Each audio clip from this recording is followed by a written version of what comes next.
everyone. Okay, we are back for 11.2. And guys, today what we're going to do is we're going to explore areas of sectors. Now, you might be saying, wait a minute, what is a sector?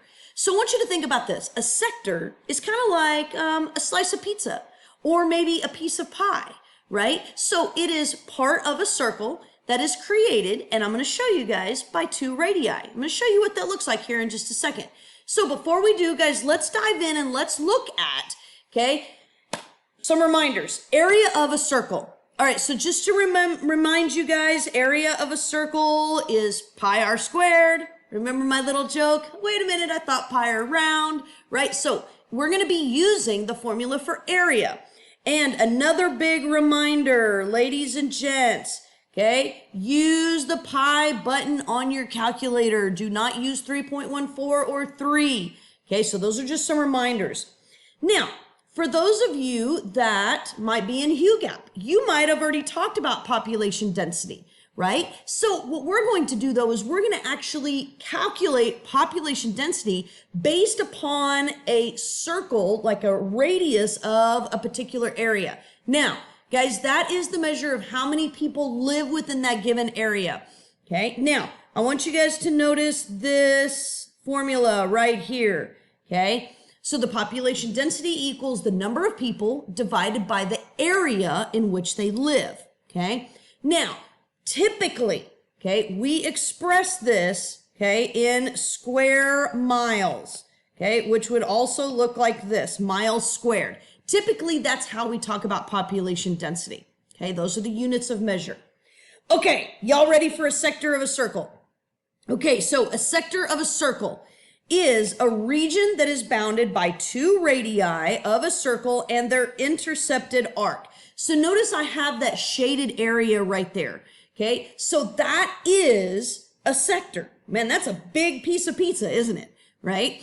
So when we think about a pizza or a pie that is circular, okay, it is part of that particular circle, okay? Except when we're talking about area, we're talking about everything on the inside. So this whole bounded area right here, okay? We're not just talking about the perimeter. Remember, if we were just talking about the perimeter, it would be arc length, wouldn't it? Okay, we're not talking about that. Right now, we're talking about the area. So it's the whole part that is encompassed right there. Okay, now there's a formula just like there was for finding, okay, an arc measure or an arc length. There is a formula for area of a sector. Now you guys will notice area of a sector divided by area of the circle equals the arc measure over 360. So this is basically like, it's not really a formula, but it is a method to being able to solve for some either area of a sector or maybe the arc measure. Now, ladies and gents, please pay close attention. Area is measured in square units. It's regardless if it's area of a sector, area of a circle, area of a rectangle, it doesn't matter. Area will always be in squared units. And always, always, always, arcs are measured in degrees. Okay, now remember, there's a difference between arc measure and arc length. You guys remember what that difference is? Let's see. Let's see if you guys remember from our previous unit. What's the difference between arc length and arc measure? Okay, so guys, arc measure is measured in degrees, and it talks about the angle in which the arc opens up. Okay, now arc length. Okay, and I'm going to write this down just so you guys remember. Arc length is in linear units. So that would be like inches or centimeters or feet. And remember, that is part of the circumference. Okay, part of the circumference. And I'm just going to abbreviate. Okay, so that's the difference between arc measure and arc length. Okay, all right, let's see. Let's see, what are we going to do next? Well, let's go down and let's look at number 10 together. Okay, we're going to do number 10 together, and I'll meet you down there in just a second. Okay, down here at number 10, okay, the instructions say we're going to find the area of the sector, right? So we're going to be using our formula, right? We're going to be using the formula down there. So we got to figure out what do we need to set this up? So guys, this is the same thing as doing part over whole, okay? And we're going to compare two things, okay? We're going to be doing the area of the sector, and we're going to compare it to the arc measure. Now, notice how I did is I just took the formula and I rewrote it on my paper and like, that's our method that we're going to use. So now we got to figure out what we're going to plug in for each of these items. Okay, so right here, this says part of the area of the sector. Well, guys, we don't know that, okay? So that is our X. Okay, but the whole area of a circle. Okay, so let's think about this whole area of a circle. Well, we said that that was area equals pi r squared. So do we know the whole area of the circle yet? No. But look at what we need to find it. Guys, look right here. We need the radius. Okay, so I want you guys to look at the given information, and I want you guys to tell me, based upon the given information, what would be the length of our radius? Okay, so hopefully you guys looked and you said, hey, we got a diameter of 19 feet. The radius is half of the diameter, so the radius equals 9.5 feet. Okay, so now we have the radius. Now we can plug that in. Okay, so we're going to plug this in. And ladies and gents, remember, when you have more than one thing in the numerator or the denominator, you are going to put it in parentheses, right? Gonna put it in parentheses. Okay, so we have pi 9.5 squared. Okay, now I'm gonna ask you guys this. This says part of the arc measure. Okay, so what is part of the arc measure that makes up that sector according to the given information? All right, hopefully you guys said, hey, Miss Smith, our arc measure is 210 degrees, okay? And the whole arc measure, no matter what, okay, it's all gonna add up to 360, okay, 360. Okay, now, here's the trick. Can you cross multiply and work this out appropriately? Okay, remembering the parentheses, remembering the rules from algebra about how to solve this. Okay, so I want you guys to work this out, and I want you to tell me, okay, what do you get for the area of the sector? And guys, please do not forget your units. That matters, doesn't it? All right, what do you guys get? Okay, let's see how you did. Did you remember the rules of cross multiplication? Okay, so when you multiply the 360 times the x, you get 360x. When you multiply the 210, you multiply the 210 times this whole thing. Well, guys, you can put that in your calculator and it's going to give you a really nice long number. Notice, guys, how I left this rounded out to 4 decimal places. What that does is that it allows me to not have a rounding error. Okay, so that means that when my final answer comes down here, when I divide both sides by 360 and I get this final answer, now I can round correctly. Okay, so that 9 rounds that 3 up and you get 165.4 feet squared. You got to remember those squared units, and you got to remember to put your units. So hopefully you guys remembered to round to the nearest tenth and to put the appropriate units. Okay, let's go down now, and we're going to do another type of problem on number 14. So I'll meet you down there. All right, y'all, I told y'all this problem was a little bit different, right? Now we're going to be looking at a problem with population density. Okay, so this particular problem says that we have about 63,500 people that live in a circular region. And that, guys, that might look something like this, okay? And it says it has a population density of 713 people per square mile. Okay, so if you look at this map right here, it gives us a circular region, which, by the way, circles are used a whole lot when we deal with earthquakes, when we deal with cell phone towers, all this kind of stuff. So this is not anything new. People are using circles everywhere. Who knew, right? Okay, but looking at this map, seriously, it says that we want to find the radius of that region. Okay, so how do we find the radius of the region? Well, let's think. We're talking about population density. Oh yeah, we have a formula for that, don't we? Okay, so let's look at our formula. Okay, the formula says that we take the population density equals the number of people divided by the area.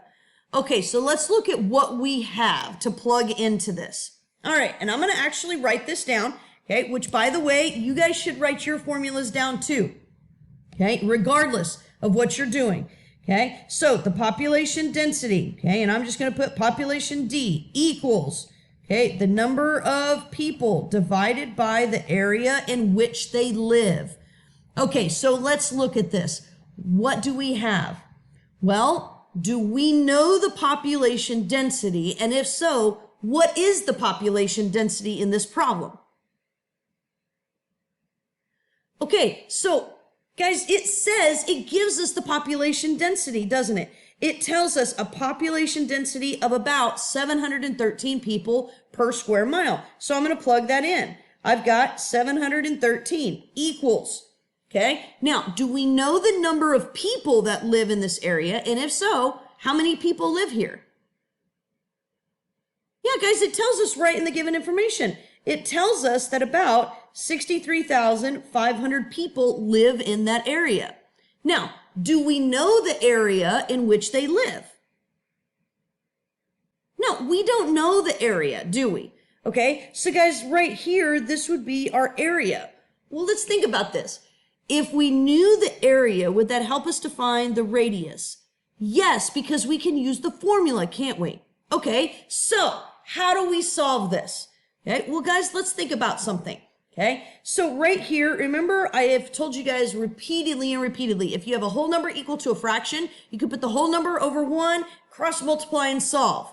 Okay, work your magic, guys. So tell me, including your units, okay, can I remind you what your units are? Okay, I want you guys to tell me, what is the area that we're dealing with in this particular problem?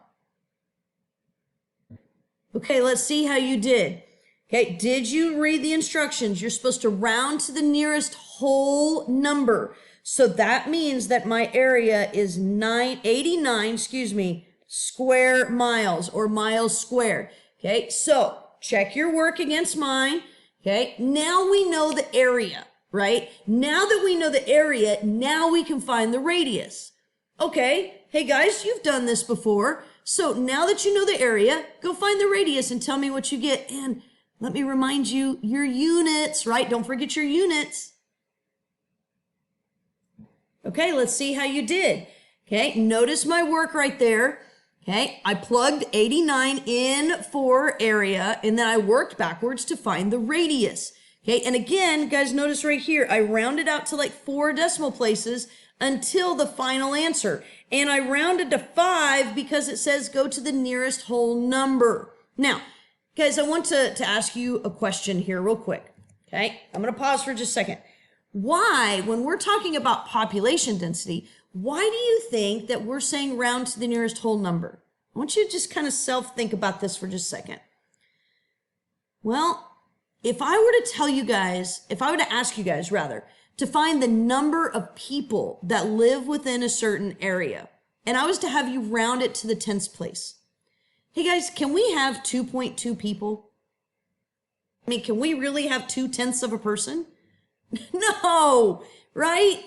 Okay, if we were to say 2.2 people, we would say there's approximately 2 people, right? You got to talk about the whole person, right? You can't just 0.2 of a person. Maybe you got a pinky, right? No, you got to have the whole number. That's why we are having you guys round to the whole number with population density.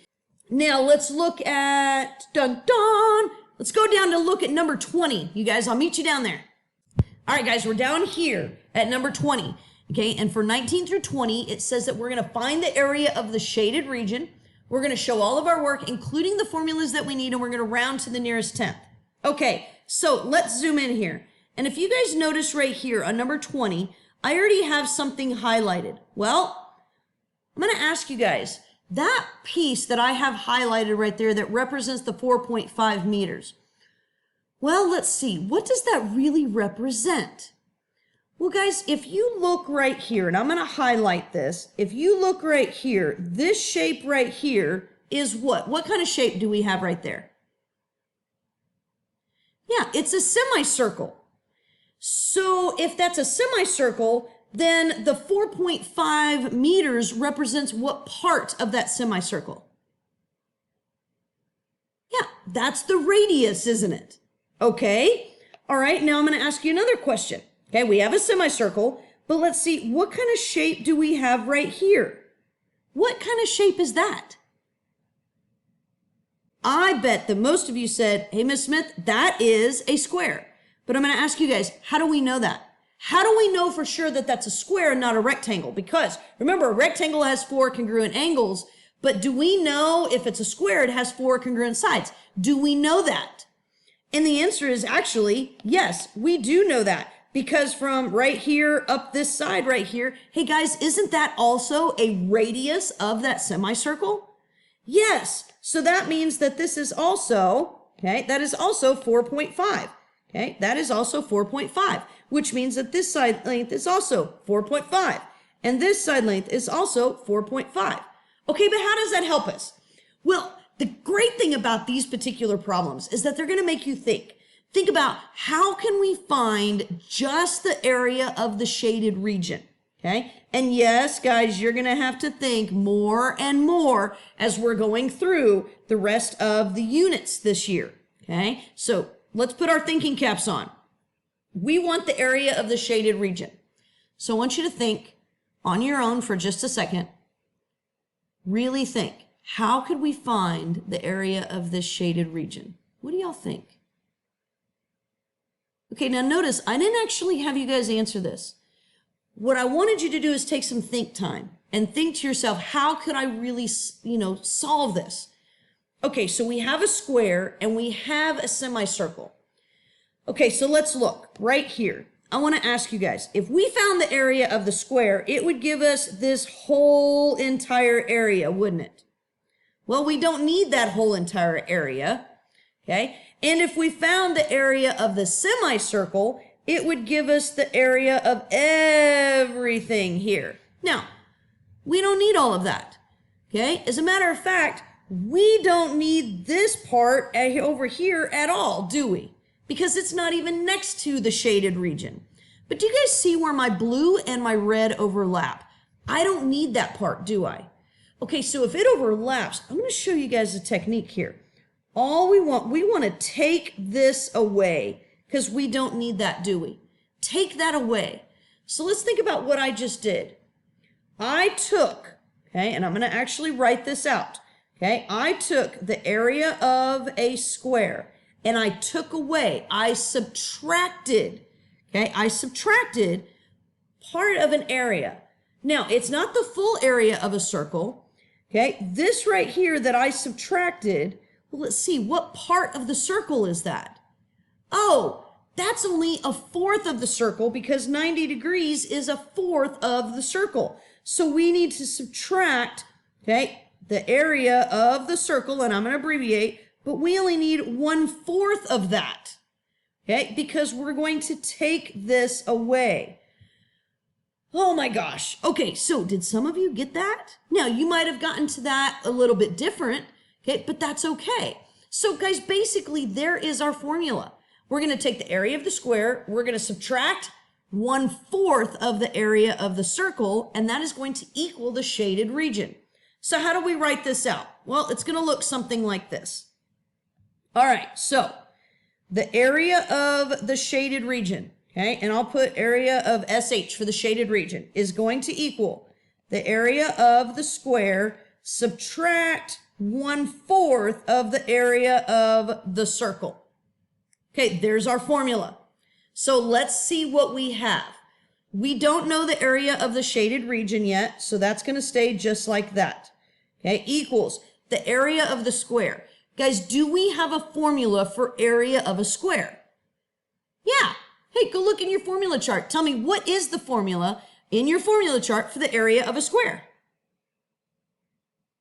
Okay, so the area of a square, you guys should have gotten it's S squared. Well, what does S stand for, Miss Smith?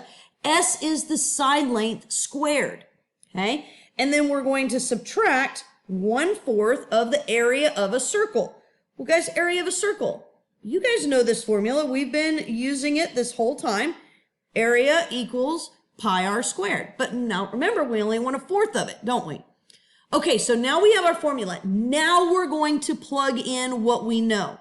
Okay, we do not know the area of the shaded region. Okay, side length. Hey guys, the side length of the square. Well, hey, what did we say the side length of the square was? Yeah, the side length of the square is 4.5 squared. Okay, then we're going to subtract 1/4 times pi r squared. So here's pi. Okay, well, what should we plug in for the length of the radius? 4.5. Yes. Most of you are probably saying, Miss Smith, 4.5 is the only unit that is up there. Yes, that is right, but you have to differentiate between the side length and the radius. Okay? All right, so we've got some algebra to do now, don't we? All right, so let's take a look. 4.5 squared. I'm going to actually work this out. The area of the shaded region, 20.25. Okay, that is the area of the square. Okay, so let's bust out my handy dandy calculator. And guys, I'm going to do what's inside parentheses first. Okay, so pi and then 4.5 squared. That is 63.6173. Okay, all right, so now I can multiply by the 1/4. So the area of the shaded region equals 20.25 minus. Now, when I divide that by 4, 63.6173 divided by 4 or multiplied times 1/4, that's the same thing. Okay, you should get that this is 15.9043. Okay, now, guys, we've gotten down to where we can find the area of the square. So when we take the 20.25 minus the 15.9403, it gives us 4.3457, okay, or 6 or 7, right around there. Okay, so the question is, what would be then the actual final answer for the area of this square? Okay, so I want you guys to look at what you have, look at the instructions, remember your units, and tell me what is, and I said area of the square. It's not the area of the square, it's the area of the shaded region. So what is the final answer for the area of this shaded region? Okay, did you read the instructions round to the nearest tenth? Did you remember that area is always, always, always in squared units? Okay, guys, we're going to be looking for those types of things, okay, because it does matter, okay, it does matter. All right, now, we have went through a couple of different problems today, okay, and we've talked about area of sectors. We've talked about population density, okay. We've had to use, our brain and think about, wait a minute, how do we find the area of the shaded region? Well, guys, each of these talks about a sector of a particular circle. Remember, a sector of a circle is like a piece of pizza or a piece of pie, or, hey, what about Pac-Man? Pac-Man is a sector, isn't it? Okay. All right. So you're going to work out the rest of this in class. You're going to ask lots of questions, and you guys are going to be masters to finding area of sectors. Okay. Until next time, we'll see y'all later. Adios.